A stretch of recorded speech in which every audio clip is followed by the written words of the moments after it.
오늘 말씀은 노아 홍수 이후에 일어났던 하나님과 노아의 후손들에게 주신 하나님과의 언약을 기록하고 있습니다. 노아라고 하는 말의 뜻은, 그 이름의 뜻은 안식이라는 뜻인데요. 누가 안식을 하는가? 하나님이 안식하는 것인가? 아니면 모든 사람이 안식하는가? 정확한 대답은 땅이 쉬게 하겠다 하시는 땅의 안식입니다. 땅의 안식은 왜 필요했을까요? 악인들이 계속해서 악을 행할 때 땅이 견디지를 못한다고 성경은 말씀합니다. 그래서 악인 중에 첫 번째 악인으로 등장하는 가인이 동생을 죽이고 난 뒤에 그 피를 땅이 받았기 때문에 가인이 가는 곳이면 어디에서나 땅이 황폐해지고 그 땅을 기반으로 사는 사람들은 가인이 들어오는 것을 철저히 막으려고 했고 죽이려고까지 위협을 하는 상황이 왔습니다. 그래서 하나님께서 가인에게 죽이지 못하게 회개할 수 있는 기회를 주시기 위해서 표를 주시면서 너를 해하는 자에게는 7배의 벌을 내가 더하겠다라는 말씀을 하셨습니다. 그래서 그때부터 가인은 죽지는 않았지만은 안착해서 살 수 있는 땅을 구하지 못했기 때문에 결국은 자기 방법대로 회개하지는 않고 도성을 짓고 거기에서 그 후손들은 사람들을 죽이고 정복하며 그렇게 함으로써 자신들이 어느 땅에 거점을 확보하고 땅에서 더 많은 사람들을 차지하려고 하는 욕망을 채워가는 그런 그릇된지를 이어가게 되는 것을 볼 수가 있습니다. 결국 그런 일들로 인하여서 창세기 6장, 7장, 8장에서는 하나님이 땅이 너무 힘들어한다, 신음하고 고통한다. 그래서 땅을 쉬게 하겠다 해서 악인들을 땅에서 청소하시겠다고 하시고 하늘의 물충을 터뜨림으로써 모든 코로 호흡하는 사람들과 동물들이 방주에 들어가지 않은 것 빼고는 죽음을 당하게 되었습니다. 그러고 난 뒤에 노아가 다시 새로운 인류의 시작으로서 새로운 땅의 시작, 생명을 이어가게 되는데요. 그때 아담한테 주셨던 약속의 말씀을 그대로 주십니다. 변화는 일어났는데 생태계 변화가 하늘의 물충이 이제는 다 쏟아짐으로 인하여서 사람들의 수명은 급격하게 그 하나님의 보호하심, 좋은 환경에서부터 벗어났기 때문에 수명이 짧아지게 되죠. 1000년 살았던 홍수 이전의 수명에서부터 반으로 팍 줄어듭니다. 얼마 후에는 그것이 3분의 1로 줄어들게 되고 노아가 아니라 모세 때는 70이라고 하는 생명이 연수가 보통 사람들이 살다가 죽는 연수였고 모든 사람은 사실상 시한부 사망 선고를 받은 사람들이었다고 말합니다. 모세는 하나님께서 큰 은혜를 주셔가지고 120세까지 살았지만 그가 쓴 시에서는 강건해야 80이라고 하면서 그것도 날아가는 것처럼 신속하게 지나간다. 홍수처럼 쓸어가는 인생들이 되었다. 쓸려가는 인생, 그런 표현을 쓰고 있습니다. 그래서 그때부터는 생태계 변화가 일어났기 때문에 제일 중요한 먹을거리 문제가 바뀌어지게 됩니다. 전에는 좋은 환경에서 좋은 과실, 채소를 통해 가지고 우리의 육체에 필요한 모든 충분한 좋은 영양분들을 공급받을 수 있었는데 그것이 달라지게 되면서 동물을 먹을거리로 잡아먹는 일을 허락하셨습니다. 동물들한테도 약육강생이라고 하는 새로운 질서가 자리를 잡게 되는 비극이 이어집니다. 사실 양이 죽는 모습 보면 가슴이 저립니다. 소도 죽을 때 모습 보면 눈물을 흘립니다. 모든 것들이 다 혼을 가지고 있는 것들, 식물이 아닌 동물들한테는 어떤 감정이 크고 작고 진하고 덜한 차이만 있을 뿐 있습니다. 그래서 동물들도 쥐새끼가 죽으려고 할 때는 울부짖고, 어떤 동물은 자기 죽은 그 새끼의 시체를 버리지 못하고 바다에서, 고래가 그랬다고 전에 기사가 났는데요. 계속 등에 업고 다니다가 사진에 찍힌 그런 것도 있습니다. 어느 땐가는 하나님께서 처음에 주셨던 것 같은 진정한 평화가 오는 세상을 주셔야만 됩니다. 그래서 하나님께서 피를 임으로 막 흘리면은, 내가 동물들이 싸워서 피를 흘렸으면 먹는 것 외에 더 잔인하게, 그러면 동물들을 내가 어떻게든 간에 죽게 하겠다는 그런 법칙을 세우셨습니다. 육체의 생명은 피에 있기 때문에 피돌기가 그만큼 육체를 건강하게 보존하는데 절대적으로 중요하니까요. 뿐만 아니라 사람들의 피를 함부로 흘리면 하나님께서 사람을 자기의 영광의 형상의 모형으로 지으셨고, 언젠가는 그 형상을 받아들이신 그리스도와 같은 모습으로 변하게 할 것임을 예정하셨기 때문에, 확정하셨기 때문에, 그런 하나님의 형상을 해치는 일은 금하게 하시면서 반드시 피 흘린 것에 대한 대가를 피를 취하는 것으로 내가 요구하겠다라고 말씀을 하신 것을 볼 수 있습니다. 그래서 어느 때가 되면은 사람들이나 동물들이 평안함을 누릴 것인데, 지금 현재는 모든 피조물이 하나님의 아들들이 와서 참된 세상에서 다스리게 될 그날을 고대하면서 탄식하고 정말 힘들어하고 지쳐있다라고 말씀합니다. 마지막 때가 되면은 이 지구 환경, 사람들이 살아가는 생태계가, 바다가 우는 소리에 사람들이 기절을 할 것이라고 말씀도 하시고, 사방에서 터지고, 사방에서 무너지고, 사방에서 사막으로 점점 변해져서 사람들이 결국은 살지 못하면서 하나님 빨리 오셔야 되는 환경으로 떨어질 수밖에 없게 되고, 그 사이사이에서 하나님은 때로는 직접 개입하셔서 악인들이 살아가는 땅을 가만히 두시지 않고 쉬게 하시기 위하여서 악인을 토하게 하신다라는 말씀을 하시고 있습니다. 그래서 가나안 땅을 하나님 주실 때에 그 땅 거주민들이 젖과 꿀이 흐르는 땅에서 하나님 앞에 가까이 나가는 기회를 얻지 못하고 점점 더 죄악으로 관영해지고 하나님을 대적하는 사람의 거만함으로 높아져 갔을 때, 그 땅이 본래 거기 있던 사람들을 토하게 하셨다라고 말씀을 하고 있습니다. 그래서 오늘 말씀에 보면은 하나님이 이스라엘 백성들을 400년 동안 애굽에서 정말 힘든 노예살이를 할 때에도 아모리 족속이 아직까지 하나님께서 심판하실 만큼 그 땅으로 하여금 그 원주민을 토해내버리도록 하게 하실 만큼의 깊은 죄에 빠지지 않고, 그래서 하나님은 그들이라도 돌아오도록 기다리시면서 400년 동안이나 이스라엘 백성들은 고난의 노예 세월을 정말 처참하게 기다리게 하셨다고 창세기 15장에 말씀을 하시고 있습니다. 드디어 아모리 족속도 더 많은 죄악에 빠졌습니다.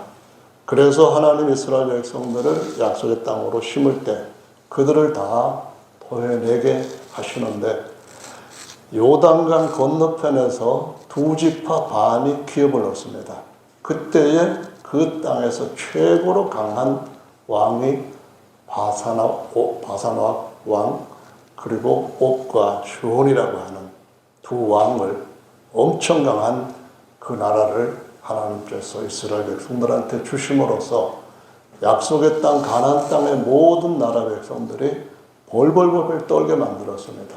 그래서 거기에서 라합이라고 하는 기생도 그 소식을 듣고, 너희 하나님 야훼는 상천 하지의 진짜 하나님이다 하면서 우리 항복할 때니까 우리를 살려달라고 해서 그 기생나합은 여리고성을 공략할 때에 살게 되고, 라합이 기생이었는데도 불구하고 예수님의 족보의 할머니로 등장하는 것을 보여주고 있습니다.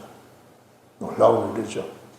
가나안 땅에 들어가서 여호수아가 이제 요단강 건너편에 있는 지파들에게 땅을 나눠주려고 할 때 그 아모리 족속 5 왕들이 기브온이 이스라엘에게 항복한 것을 보고 그들을 완전히 없애버리기 위해서 연합국이 되어가지고 기브온을 없애버리려고 침략을 해왔습니다. 하나님이 여호수아를 통하여서 5 아모리 족속들의 왕들을 치게 하실 때 여호수아가 하나님 앞에 기도를 하기를, 하나님의 이름으로 태양아 너는 중천에 머무러라, 달아 너도 아일란 골짜기에 그리할지어다 했는데 거의 종일토록 태양이 중천에서 내려가지 않았다 하면서 하나님께서 입체적인 공격을 같이 하시면서 우박이 내리고 천둥 번개가 치고 벼락이 떨어지게 함으로써 아모리 족속 5 왕들을 완전히 소멸하는 것을 보여줍니다. 역사는 사람들이 생각할 때에 역사를 잊어버릴 민족은 미래가 없다라는 말을 하죠. 그런데 그렇게 하는 사람들이 갖고 있는 견해는 반복되는 역사라는 겁니다. 앞에 있었던 일을 다시 우리가 따르지 않고 교훈을 삼자 해서 전철을 밟지 말자, 그런 의미로 반복되는 것으로 생각합니다. 그렇게 역사의 수레바퀴가 그 레일로 굴러간다라고 생각을 하는 거죠.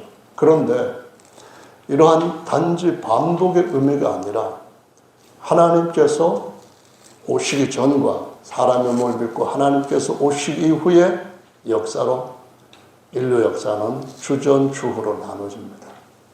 하나님께서 보이신 역사는 히즈 스토리라고 해서 히스토리라고 하는 말을 쓰는 것이 적절한 것처럼 하나님의 손길의 개입이라는 사실을 우리가 반드시 알아야 됩니다.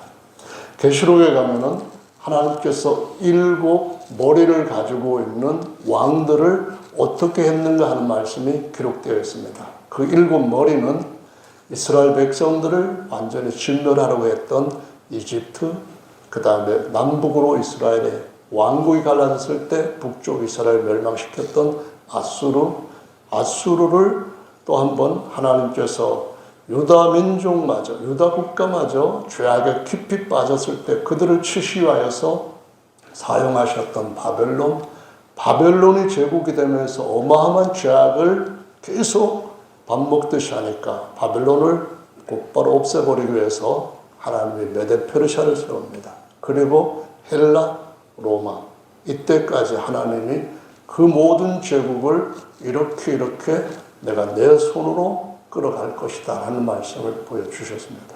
다니엘에게 미리 이런 것들을 꿈으로 보여주셨는데 많은 사람들은 다니엘서를 이거는 너무 확실하고 선명하고 분명하게 저기 어느 것도 어김없이 기록된 걸 볼 때 역사에 일어났던 걸 기록한 거다. 그런데 사실상은 그것이 바벨론 시대에 기록됐다는 많은 증거들이 나오므로 이것은 하나님께서 앞으로 하실 일들을 다니엘에게 보여주시고 그렇게 한 것이 확실하다고 하는 인정을 하지 않을 수 없게 됩니다. 근데 문제는 그 다니엘서에 어디에까지 말씀이 기록되는가 하면은 계시록에 10개의 발가락이 나타날 때까지 일들을 다 기록하시면서 다니엘서 12장에는 날짜까지 정확하게 며칠 안에 이 모든 일을 마무리한다 하는 하나님의 계획까지 발표하고 있는 것을 볼 수가 있습니다. 저와 여러분들은 역사를 어떻게 알고 계십니까? 역사를 안다면은 거기에서 우리가 무엇을 봐야 할까요? 하나님의 손길을 봐야 되는 줄로 믿습니다. 8월 23일 날 일본에서 그 일본 야구의 성지라고 불린다고도 하는데요. 고교 선수권 대회에서 교토 국제교가 간토 다이치고 두 팀이 결승전을 했는데 2대1로 교토교가 이겼다고 하는 얘기가 한국 사람들한테도 굉장히 많이 뭐랄까요? 정말 잘했다. 그런 생각들을 하게끔 신선한 소식을 전해주었습니다. 근데 이 사람들은 일본으로 이주를 해가지고 엄청 고생한 사람들이죠. 또 한국인이라고 하는 그러한 정체성을 지키기 위해서 굉장히 많은 고난을 지금까지도 겪고 있는 사람이죠. 그들이 우승을 하고 나는데 울면서 애국가를 불렀는데 한국어로 불렀는데요. 한국 애국가가 아니고 교가를 불렀는데 그 교가의 가사에 뭐가 들어있다고 했나요? 동해라고 하는 말이 들어있는 걸 갖고 얼마 후부터는 일본에서 엄청나게 욕을 하고 그건 이제 저주라는 의미거든요. 막 비난하는 것이 너무너무 많이 일어나게 되니까 교토부 도지사 그러니까는 다카도시 지사가 뭐를 했는가 하면 정례 기자회견에서 제발 좀 이러지 말라 자제해달라 그러한 그 부탁을 했다고 기사에 나와 있습니다. 근데 지금도 일본에서는 한국에 대해서 혐오하고 욕하고 저주하는 것 갖다가 큰 서점에, 대형 서점에 뽀조시 콘 하나를 크게 마련해가지고 한국을 욕하고 비난하고 또 왜곡해서 하는 그러한 책들이라든가 만화책들이 여전히 베스트셀러로 팔리고 있다고 해요. 길거리에서는 여전히 우익단체에서 한국에 대해서 조선진 욕을 막 그냥 심하게 하면서 한국으로 도망가라는 뭐 어쩌니 그런다고 하거든요. 제가 왜 이 말씀을 드리냐면은 오늘이 9월 1일입니다. 역사적으로 9월 1일은 우리가 생각해야 하는 매우 중요한 것들이 있었던 그런 날이거든요.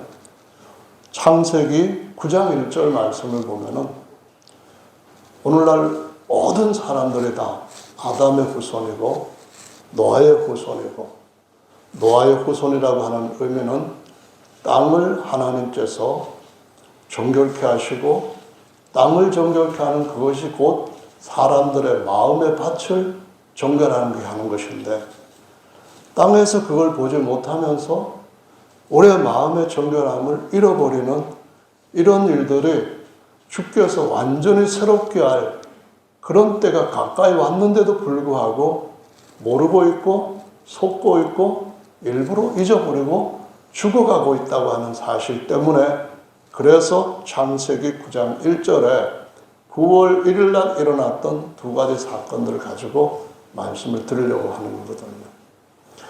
우리가 어떤 사람이든 간에 기독교인이든 성경을 믿는 사람이든 아니든 간에 건강을 위해서는 지금은 채식을 많이 해야 된다. 그래서 과일을 먹고 야채를 많이 먹고 그래야 건강을 유지할 수 있다. 특별히 건강하지 않은 사람들한테는 그래야 된다. 이걸 갖다가 건강 법칙으로 알고 열심히 지키려고 하고 있습니다.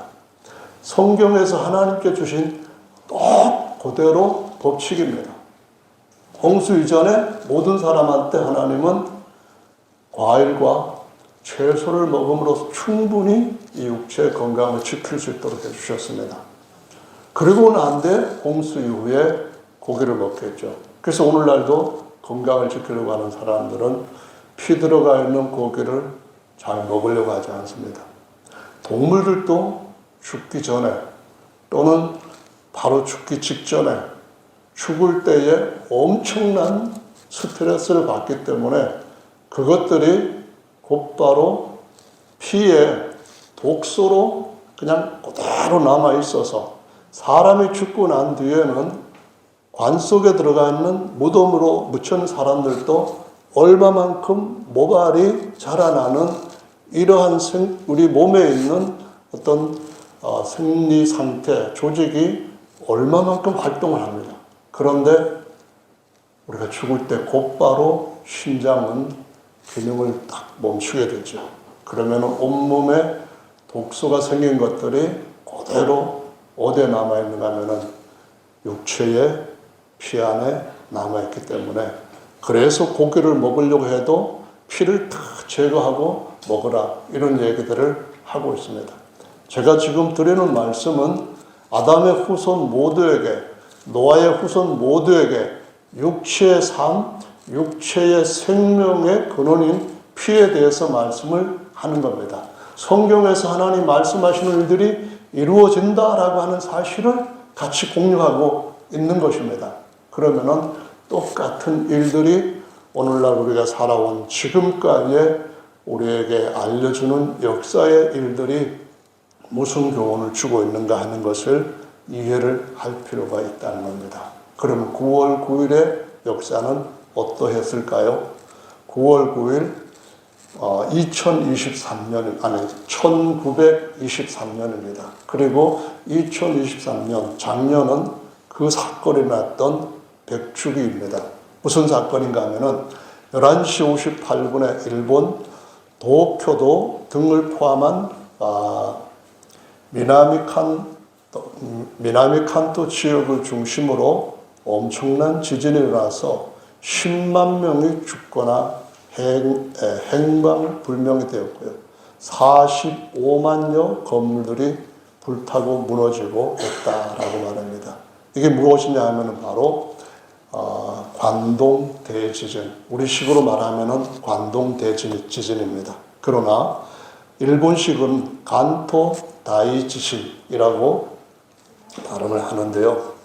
이 사건하고 무슨 우리가 연결해서 생각해 볼 것이 있냐 하면은, 아까 결승전에 붙었던 그 교토국제고의 상대팀이 어떤가 하면 바로 관동 다이치고라고 하는 그 고등학교입니다. 우리말로 하면은 관동 고등학교인데요. 이 관동 지역에서 지진이 일어나서 10여만이 죽고 백성들의 정부를 향한 엄청난 불평과 원망이 일어날 때, 바로 이튿날부터 어떤 일을 정부에서 의도적으로 계획적으로 했는가 하면은 조선쟁이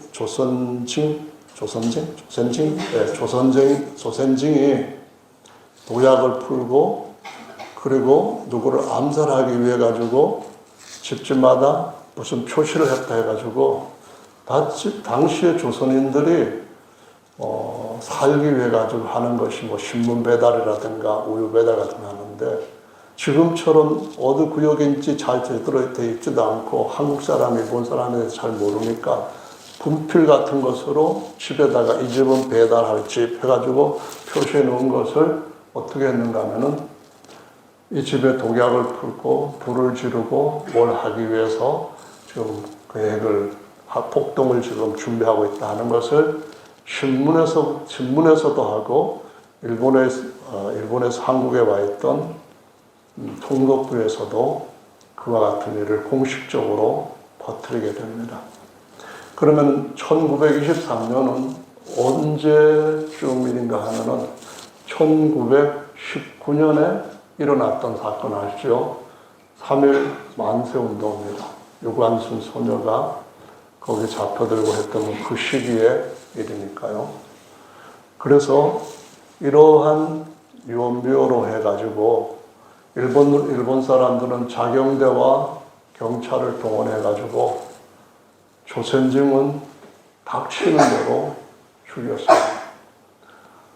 그러니까 어떤 방법으로 했는가를 말하려면 너무 잔인하기 때문에 말을 못하는데요.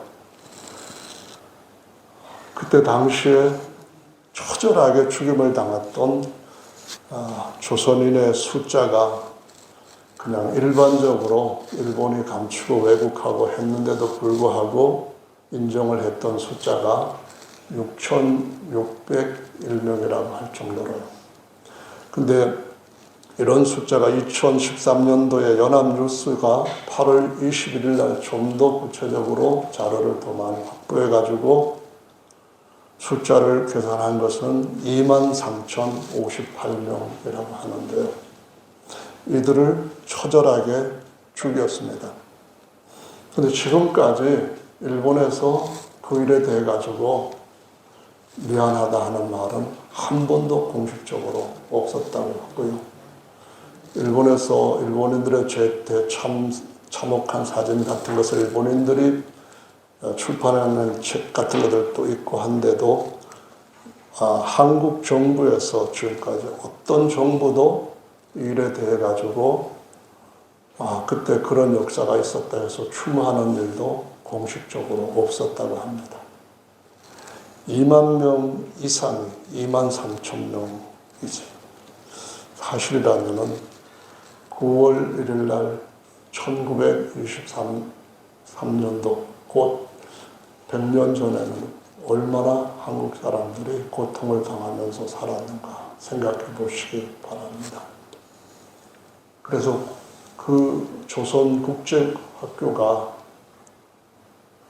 일본인들이 그렇게 국기처럼 여기고 있는 야구를 이겼다고 하는 것이 보통 일이 아니라는 거고요. 지금도 조선 사람들은 그 땅에서 엄청난 부당한 대우를 받고 있습니다. 근데 이 사건이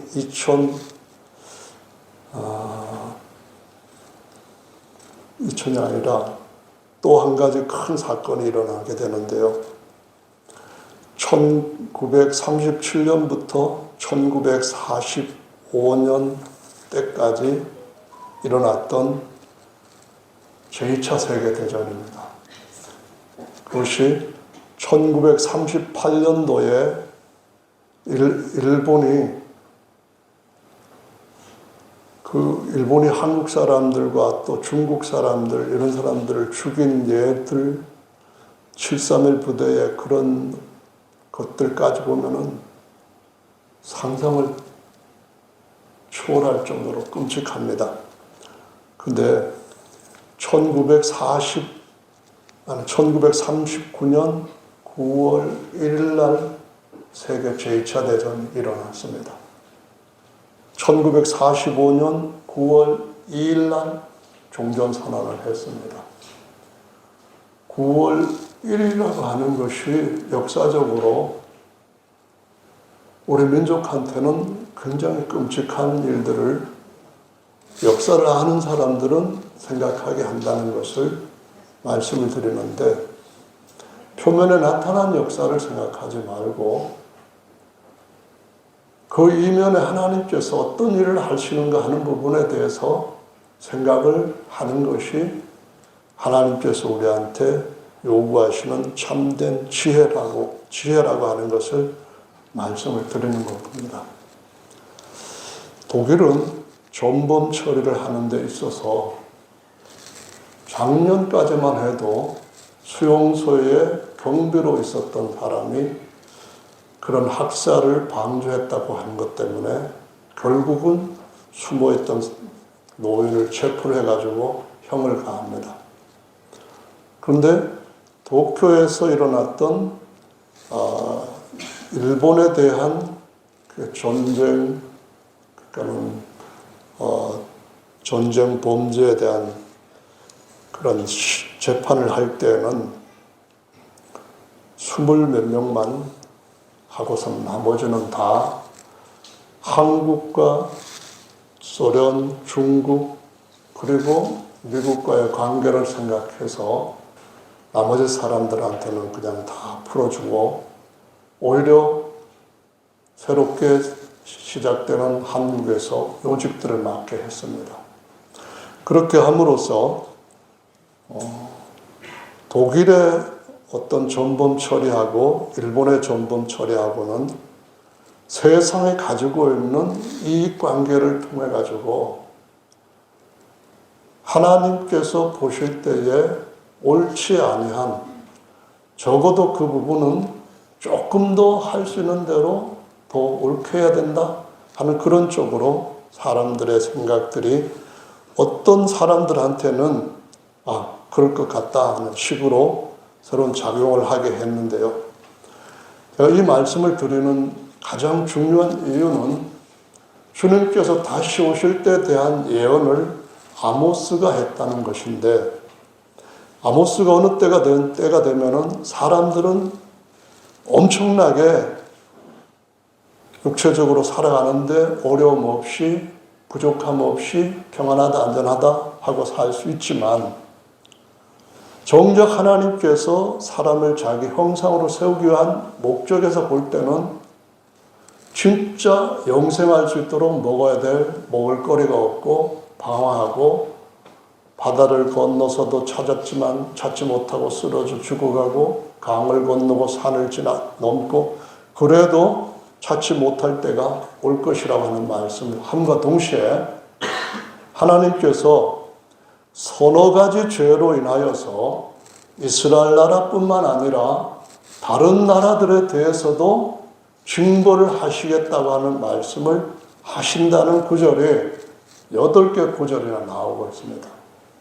다른 나라에 대해서, 이스라엘 나라 외에 이방 나라에 대해서 죄로 인하여서 내가 심판을 하겠다는 말씀을 하시는데, 아모스서가 오늘날 우리가 살고 있는 시대와 아주 밀접한 예언으로 연관되어 있고, 그 아모스서가 마지막 때 하나님의 참된 진리의 말씀을 회복해서 하박국이 육체적으로는 먹을 거리가 없이 무화과나무, 포도나무, 감람나무에 아무런 열매나 소출이나 잎사귀마저 없다 할지라도 하나님의 말씀을 인하여서 나는 영원히 완전한 평화에 대한 그 편에 서겠다고 하는 사람들을 일으켜 세우시고, 오직 의인은 나의 구원이신 하나님으로 인하여서 즐거워하고 기뻐하고 내 인생의 힘으로 삼는다고 하는 말씀과 직결되어 있다고 하는 것입니다.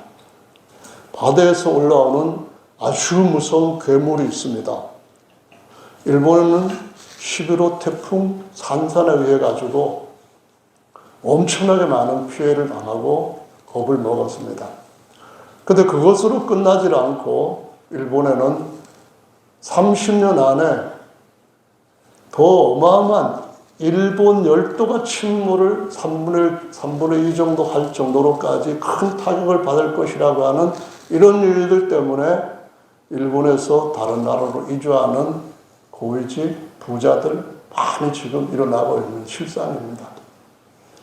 지금 우리가 하나님 앞에서 우리나라나 일본이나 어떤 관계에 있는지를 우리가 알고, 그 가운데서 하나님께서 이 시대에 갖고 있는 하나님의 계획과 일하시는 손길은 어디에서 어떻게 움직이는가 하는 걸 알고 거기에 맞게 따라갈 수 있는 우리가 되어야 된다고 믿습니다. 특별히 성경 말씀에 보시면은 하나님께서 자기 백성들을 지키시고 자기 백성들한테 은혜를 베푸실 것이라고 하는 말씀들을 어떤 전란 가운데서도, 어떤 무서운 기근 가운데서도 하나님은 여전히 살아계신 하나님이라고 하는 사실들을 긴 세월 동안 보여주셨습니다. 우리는 일본에 대해서 정말 가깝고도 먼 나라라고 생각합니다. 후쿠시마 지진이 일어나고 원전 사고가 일어났을 때 우리나라는 기업들과 사람들, 일반 국민들과 보조단체 아니면 사회단체에서 어마어마한 지원을 했다고 합니다. 그냥 죄를 인하여서 고통당하고 있는 그들한테, 한국의 그 LG 사장이신가요? 그 사장은 친서를 써가지고 일본 기업들이 이런 어려움을 이기고 빨리 원래대로 회복되기를 바란다, 그런 친서도 보내면서 인간에 대한 그런 것들을 보여줬기 때문에 사람들한테 훈훈한 감을 안겨주었다라고 하는데요. 한국 사람들은 중국과의 싸움에서도 실제로 속국으로 지배를 당한 적이 확실히 없습니다. 몽골한테는 어느 정도 그런 것이 있었다고 보지만은 수나라 한국에 조선에 쳐들어왔다가 나라가 그냥 망하면서 당나라로 바뀌었습니다. 당나라 안지성의 성주가 누군지 모르지만 그냥 양만춘으로 그냥 이름 붙여서 역사에서 그냥 사람들의 입에 회자됐는데 그 이름도 없는 한 성주에 해가지고 아주 처절한 퇴각을 하고 그 나라가 푹 꺼지게 되는 걸 볼 수 있습니다. 한국은 오늘날 굉장히 많은 어떤 하나님께서 주시는 그런 뭐랄까요? 비도 내려주시고 바람도 좋게 주실 뿐만 아니라 사람들이 살아가는 근성도 인간들이 갖고 있는 심성도 좋게 다듬어 주셔가지고 이 마지막 때에 정말 다른 나라들과 다른 영향을 끼치고 있는 것이 현실입니다. 이런 현실에서 우리가 하나님께서 이루시고자 하시는 일들이 무엇인가를 알고 거기에다가 우리의 삶을 더 힘써가는 것이 이 마지막 때 하나님께서 우리를 쓰시고자 이런 손길들을 보태시는 하나님의 의도이시라고 생각합니다. 우리가 일본에 대해서 미워할 필요는 없죠. 하나님의 형상으로 사랑하고 그들을 위해서 기도해야 될 줄로 믿습니다. 다행히 산산이 그냥 이렇게 힘을 잃고 더 이상 일본을 갖다가 괴롭히지 않고 소멸됐다 하는 그런 소식인데요. 지금까지 어떤 악연 관계 같은 것만을 본다면은 그냥 왔다 갔다 하면서 일본 구석구석 쏟아붓고 흔들어대고 무너지게 하고 그러면 좋겠다 하지만은 그 마음을 하나님께서 보십니다. 그들에 대해 측은히 여기는 마음을 하나님께서 또한 보십니다. 하나님께서 이스라엘 백성들한테 항상 하신 말씀은 너희가 400년 동안 나그네로 살았으니까 너희 나라에 들어오는 나그네를 이방인으로 해가지고 괴롭게 하지 말라. 그러시면서 아예 유대인들한테는 나그네 대접을 자기 집 식구 대접하는 것보다도 더 환대하도록 하는 그런 것을 주시면서 성경에서 구약의 말씀이 뭐냐? 남한테 대접을 받고 싶은 대로 네가 대접하라 하는 말씀이 율법과 선지자라고 가르쳐 주셨습니다. 기독교가 일본에 너무 전도되기가 힘든 그런 배경은 일본은 그렇게 태평양 여러 나라들을 점령을 하면서 제국주의의 어떤 환상 같은 것 그런 것들 때문에 아주 대단한 민족으로 탈아시아의 엄청난 민족으로 자기들의 자부심을 갖고 있습니다. 그런 걸 갖고 있는 애국 정신을 나무라는 것이 아니라 남한테 잔인한 피해를 주지 않는 것 그것이 정말 필요하다는 거거든요. 한국 사람이 적들을 만들어서 침공해갖고 빼앗으려고 하지 않았던 그 일에 대해서 저는 선조들에 대해서 고맙게 생각하는 마음입니다. 우리한테 들어오면은 이순신 같은 사람이 나타나고 또 뭐 박지호 같은 사람들도 나타나고 또 양만춘 같은 사람들도 나타나서 국가를 지키기 위해서 국민을 지키기 위해서 엄청난 희생을 하지만은 정말 다른 나라를 잡아서 세상에서 가인의 후손들처럼 남들을 더 많이 죽이고 그래서 하나님의 은혜를 오히려 조롱을 하고 그것을 자랑으로 계속 삼는 그런 정신은 성경과 전혀 상반된 자리에 있다고 하는 사실을 우리가 이해하고 하나님의 뜻대로 하나님의 백성이 되려고 하는 그 심성대로 하나님 앞에 나가는 것 이것이 이 마지막 때에 한국 사람들이 하나님 앞에 참 유용하고 선하게 쓰일 수 있는 준비된 마음이라고 생각을 합니다. 옛날부터 하나님을 멀리 떠났어도 한국 사람들은 하늘의 자손, 천손이라고 했습니다. 그래서 애국가에서도 하나님의 보호하사 또 뭐 개천절날도 보면은 우리가 사람인 우리가 나무라면 뿌리가 있고 물이라면 샘이 있어서 근원이 있는데 우리의 뿌리는 어디냐? 하늘이라고 말합니다. 하느님은 하늘에 계시는 분이라고 하는 뜻으로 성경에 있는 거나 우리가 그냥 모르고 쓰는 거나 같은 대상을 얘기하고 있는 것입니다. 그럼 우리가 지금 어떻게 해야 될까요?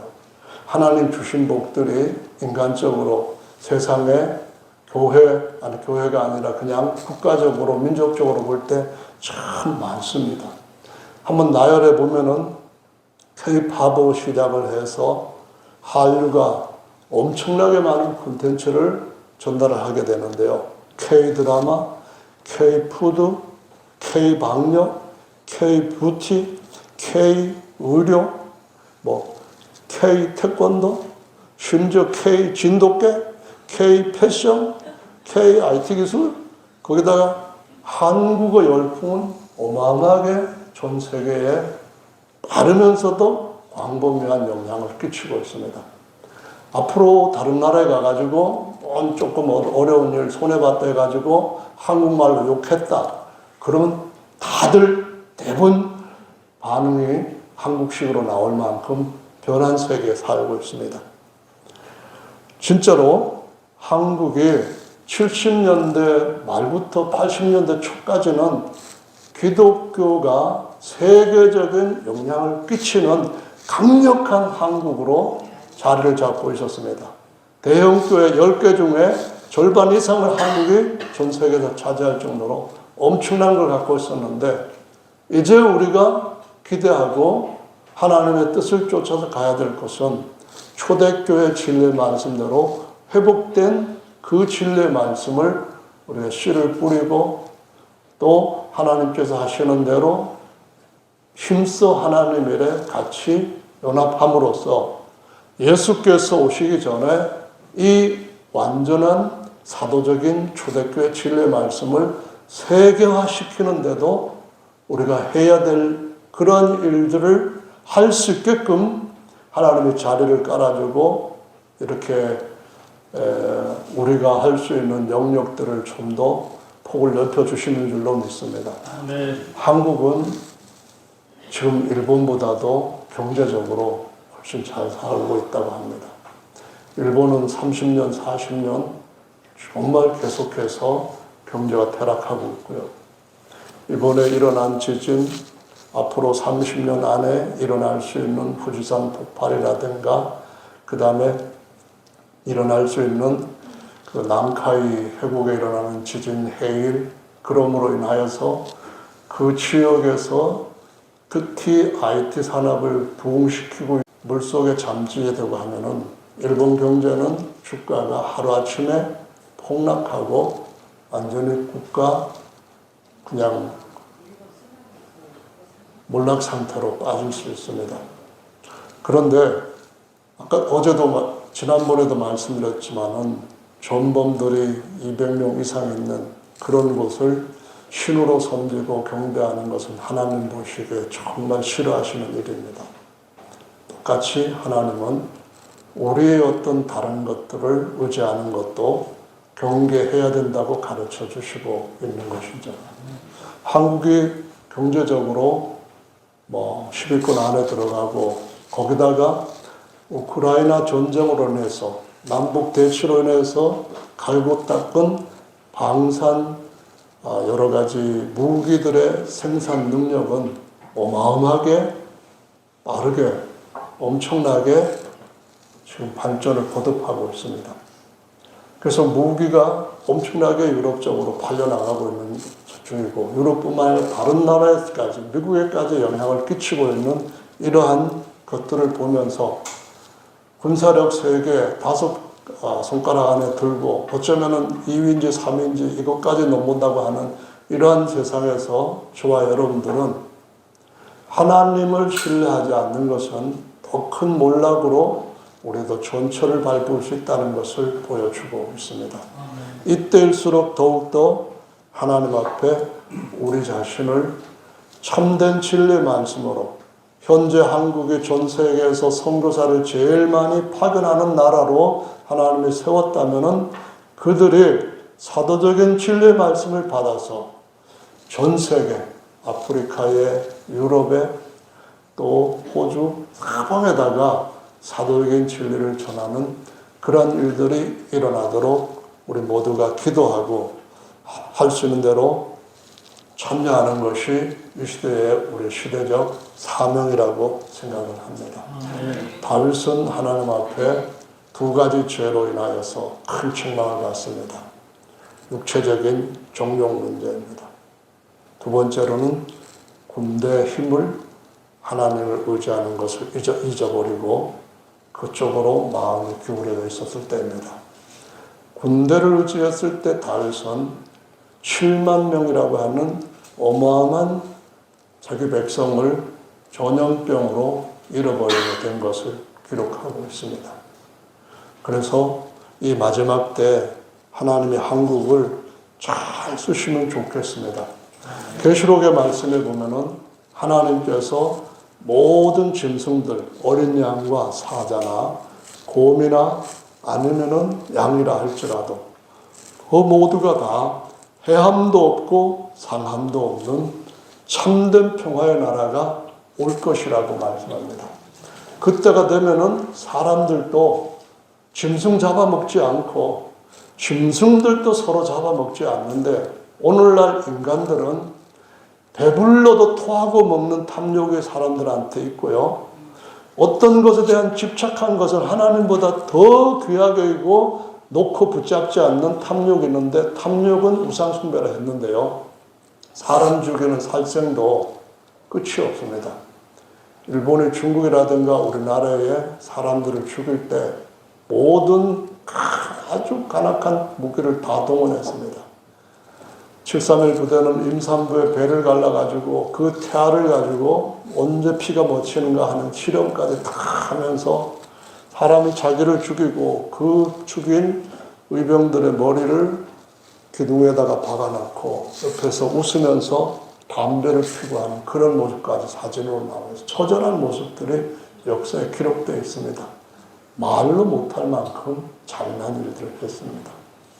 하나님께서 일본한테도 하나님 앞으로 돌아올 수 있는 기회를 이번에 주시면 좋겠습니다.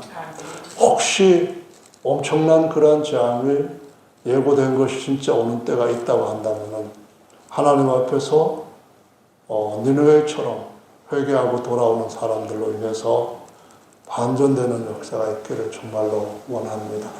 정말로 하나님은 가인이라 할지라도 돌아오기를 원하시는 분이시고 아모리 족속이라 할지라도 돌아오기를 원하시는 분이시지만 그분의 은혜를 끝까지 거절하면은 하나님은 하늘에서 우박, 태양이 멈추게 하는 일, 그런 일까지 동원하시면서 진노하시는 분이라고 말씀하시고 있습니다.